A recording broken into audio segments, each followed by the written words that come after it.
Two of the most powerful AI models ever built just launched, and almost nobody's allowed to use either one. That's not an accident. That's the government.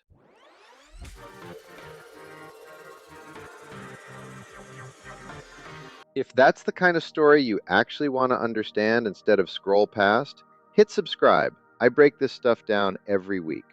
Real quick, if you want to stay ahead of stories like this before they blow up everywhere else, there's a free way to get on my list. Links right below.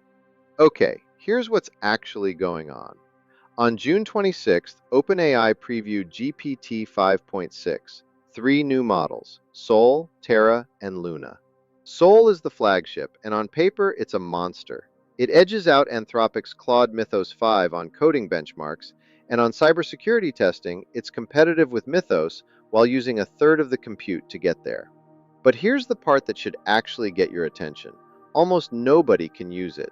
Sol is locked behind a preview available to about 20 vetted organizations, hand-picked, with their names shared with the US government before this thing even launched. Why? Because Sol is really, really good at finding security vulnerabilities. In testing against real hardened software, Chrome, Firefox, it found actual bugs and pieces of working exploits.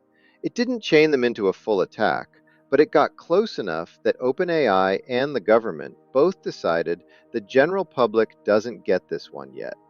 And if that sounds familiar, it should, because the same month, the same kind of restriction hit Anthropic's Claude Mythos, two competing AI labs, two flagship models, both throttled by the same government process in the same few weeks. So let's be clear about what's actually happening here.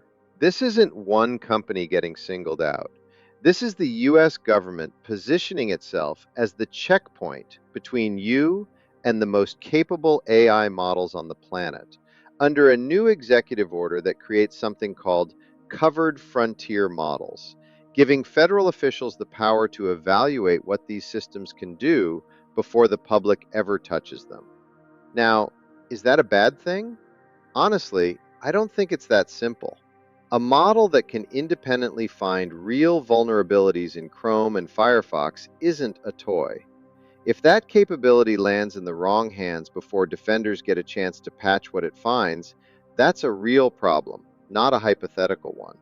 There's a legitimate case for slowing that down. But, and this is the part worth sitting with, OpenAI basically said the quiet part out loud themselves. They don't think this kind of government gatekeeping should become the permanent default because it keeps these tools out of the hands of the developers, defenders, and businesses who actually need them. And honestly, they're not wrong either. When the two most advanced AI models on the planet both require a phone call to Washington before you're allowed near them, that's not a safety policy anymore. That's a choke point. And choke points have a way of outliving the promise that they're temporary.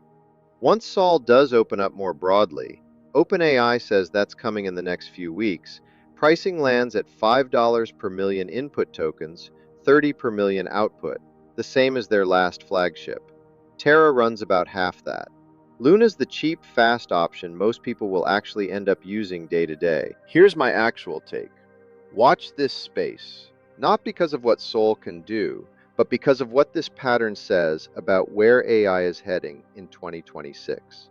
Two labs, two flagship models, one government checkpoint in the same month. That's not a coincidence anymore. That's a policy. And whether you think that's smart caution or a slippery slope, it's going to shape which AI companies win and which ones get stuck waiting on a preview list. This is exactly the kind of story I dig into every week here. Not just what dropped, but where this industry is actually headed. If you want to keep up with it, subscribe, and I'll see you in the next one. Because trust me, this isn't the last time we're going to be talking about who gets to hold the keys.